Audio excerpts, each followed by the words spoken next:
Hello, I'm Dr. James Bogash, expert in health and longevity and creator of Bogash Life and Balance. And today we're going to talk about something that continues to frustrate me, and that is how much the media has scared people with COVID-19. And the second they get the little inkling of anything, all of a sudden that particular one patient whose finger fell off is now happening with every COVID patient. Everybody's terrified of it.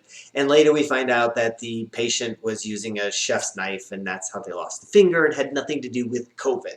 But that doesn't stop the media from sinking their teeth in and scaring people, because that's what they do. That's how they get clicks. That's how they get advertiser support, is by people engaging with them.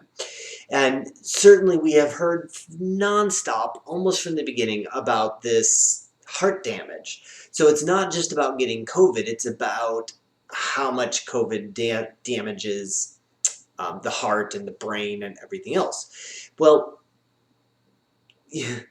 just like everything else, jumping the gun, when the dust settles and we look, maybe things aren't as different with COVID as they are with other viral infections.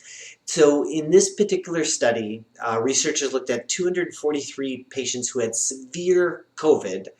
They were intubated, and compared them to people who had ARDS, so acute respiratory distress syndrome. It's a bad scenario. These are people that have a high death rate. I want to say it was almost a quarter of the patients. Like, this is not a good scenario. And whether somebody had COVID or somebody did not have COVID, ARDS is a dangerous condition, but it's because the entire body lights up and we get damage everywhere. And it may not be specifically related to COVID. It may just be that when the immune system, when the body fights off something terrible, that there are ramifications from that, and this is not unique to COVID. So when they compared these severe COVID patients to non-COVID ARDS patients, ultimately, if the patients with COVID were 45% less likely to have heart damage than the people with traditional ARDS. So I wouldn't actually say that COVID protects the heart, but all of this, everything we were hearing, that COVID is the worst thing we've ever seen, when the dust finally settles, we find that it's a viral illness, and that when it gets to its severe stages, it's going to cause problems just like everything else that the human body deals with.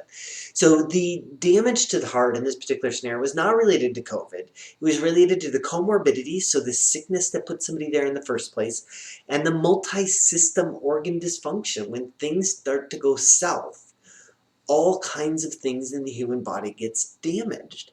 And so that was no different with COVID than anybody who had had similar things going south prior to COVID. Again, the only reason that I'm putting this out there is because we never get a comparison. We only see things in a vacuum. We see everything look through an electron microscope at COVID without comparing it to things that happen outside of COVID. And many times when we look, they're not that different. That when things go south with any viral or bacterial infection, they go south, regardless of whether it's from COVID or from influenza or from any other type of infection that can create havoc on the human body. As always, I'll post a link to this particular study in the description. Make sure you like this video, share it with somebody who you think needs the information, and subscribe to the channel.